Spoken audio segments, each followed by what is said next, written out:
Petite vidéo pour te dire que les pauvres ne doivent pas épargner. L'épargne, c'est fait pour les riches. Un pauvre n'a pas le droit de garder son argent à la maison. C'est la pire chose qu'il puisse faire avec cet argent. Et je sais que ce que je te dis là peut te surprendre. Moi qui passe mon temps à dire aux gens d'épargner, moi qui passe mon temps à dire aux gens que l'épargne est superbe importante, et bien aujourd'hui je te dis que l'épargne, c'est pas fait pour les pauvres. L'épargne, c'est pour les riches. L'épargne, c'est pour les gens qui ont beaucoup d'argent. Ceux qui n'ont pas beaucoup d'argent, en réalité, qu'est-ce qu'ils doivent donc faire? Je t'explique tout dans cette vidéo. Si tu es nouveau ici, abonne-toi. Ici, on parle de business, d'entrepreneuriat, de mindset, parce que c'est avec ça que l'on va développer notre communauté. Alors, il se trouve que j'ai fait plusieurs vidéos pour expliquer l'importance d'améliorer son style de vie, parce que nous vivons trop dans le paraître. Les gens qui achètent des téléphones alors qu'ils n'en ont pas les moyens. Les gens qui roulent dans des voitures alors qu'ils devraient rouler à pied. Les gens qui ont des iPhones alors qu'ils devraient acheter des Wiko et des Choronco. Bref, on est dans une société du paraître qui fait que il est devenu très difficile d'apprendre à garder de l'argent. Mon objectif ici, c'est simplement de dire que il est super important en réalité pour chaque individu d'apprendre à vivre léger. C'est de ça dont il est question. Le principe, c'est de dire que tu dois t'alléger en fait. Parce que si quelqu'un veut devenir riche en réalité, il doit éviter de se surcharger avec beaucoup de frais, beaucoup de charges. Un loyer élevé, des frais en carburant, ce genre de choses. Tu n'en as pas besoin. Clairement, tu n'en as pas besoin. Même si c'est vrai que la société te pousse à croire que parce que tu gagnes un peu d'argent, il faut que tu habites dans un beau quartier, il faut que tu aies une belle maison, il faut que tu aies une belle voiture, ainsi de suite. Ça, c'est la société de consommation qui te fait croire à ce mensonge-là. Moi, je viens te dire que, en réalité, ce dont tu as besoin, c'est d'alléger ton rythme de vie. Ça veut dire que tu dois habiter dans un endroit là où tu payes un loyer qui n'est pas élevé par rapport à tes revenus. Ce sont tes revenus qui doivent déterminer le quartier où tu habites. Ce n'est pas tes potes. Ce n'est pas ton statut dans la société. Ce sont tes revenus.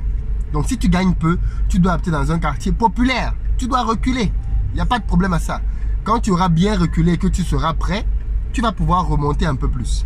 Donc, l'idée que je prône en réalité, ce n'est pas de dire qu'il faut que des gens qui n'ont pas déjà d'argent viennent le stocker dans des comptes en banque.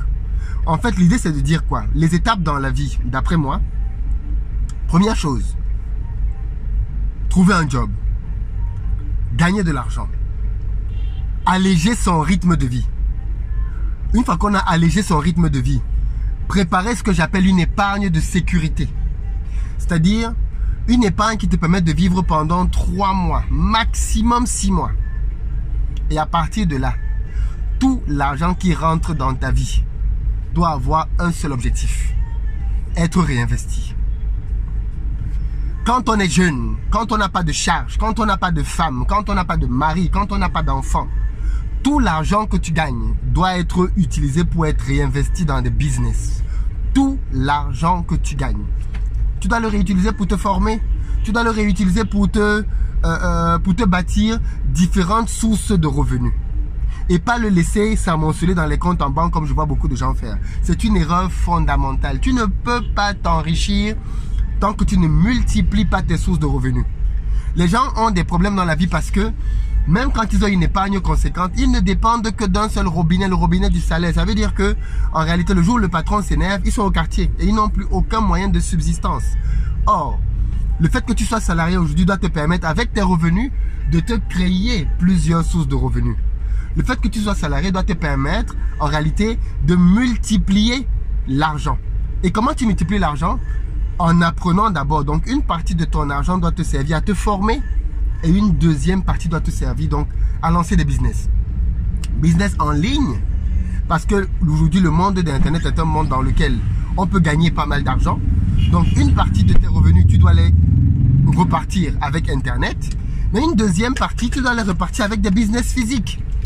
Que ce soit l'élevage de poulets, que ce soit, je ne sais pas trop moi, la pisciculture, que ce soit l'immobilier. Je ne conseille pas l'immobilier parce que justement, ça demande beaucoup trop de sous à mobiliser pour commencer.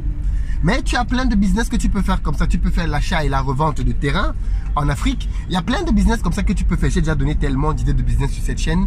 C'est pas les business qui manquent. Donc, quand on est jeune, quand on n'a pas encore 70 ans là, quand on a 40, 30, même quand on a femme et enfant, dès que tu parviens à sécuriser quelques mois derrière, le reste de ton argent, plutôt que de le dépenser à vivre comme un pacha, les économies que tu vas faire en ayant réduit ton train de vie, tu dois donc maintenant te servir de ces économies-là pour lancer des business. Pour lancer des business et lancer de plus en plus de business. Parce que souviens-toi bien d'un principe avec les finances. Il te faut lancer combien de business pour changer ta vie? Il te faut qu'un seul business marche. Tu n'as pas besoin que tous tes business marchent en réalité. Beaucoup de gens ignorent peut-être ça, mais les entrepreneurs à succès sont des gens qui échouent énormément. Je dis bien qui échouent beaucoup. L'un des entrepreneurs africains qui échoue le plus, c'est Aliko Dangote. Un entrepreneur, c'est quelqu'un qui échoue beaucoup, mais qui de temps en temps réussit. Et la fois où il réussit là, ça compense tous les échecs là et ça va même plus loin.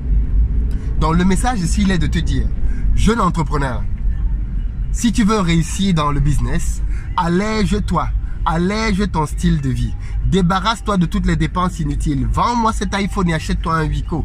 Quitte-moi ce quartier dans lequel tu es, va habiter en zone un peu plus reculée.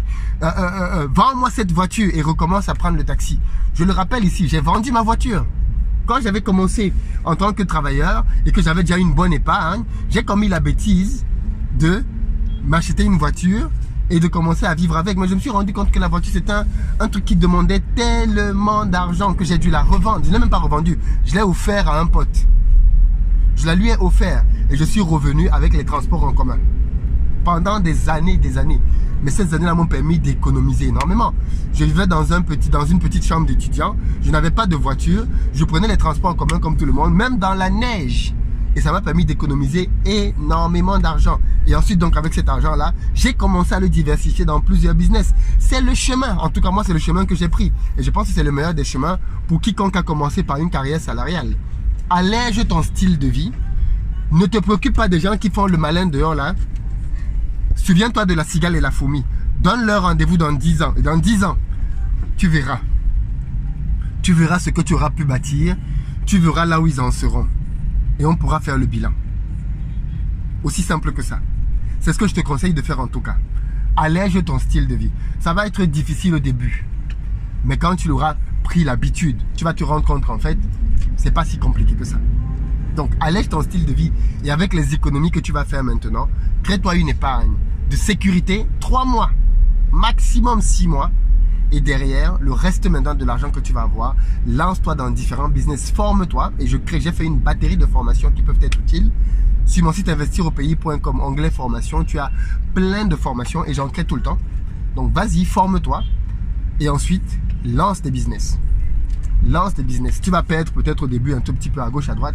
Mais à force, tu vas te rôder et tu vas commencer à gagner de l'argent avec ça. Et tu vas te rendre compte que les sources de revenus que tu vas avoir en parallèle vont être de plus en plus nombreuses et te rapporter de plus en plus par rapport à ton salaire de base. Et voilà comment est-ce que tu seras en train de prendre ton envol et ta liberté financière. C'était le secret que je voulais te partager aujourd'hui sur ce que tu dois faire de ton argent. Arrête donc de l'épargner parce que je sais qu'il y a des gens qui ont beaucoup d'argent en épargne. Beaucoup d'argent. Les amis, l'épargne ne rend pas riche. C'est la multiplicité des sources de revenus qui rend riche. Donc tu dois créer plusieurs business pour avoir plusieurs sources de revenus. C'était le message à retenir. Dis-moi ce que tu en penses dans les commentaires. Ciao.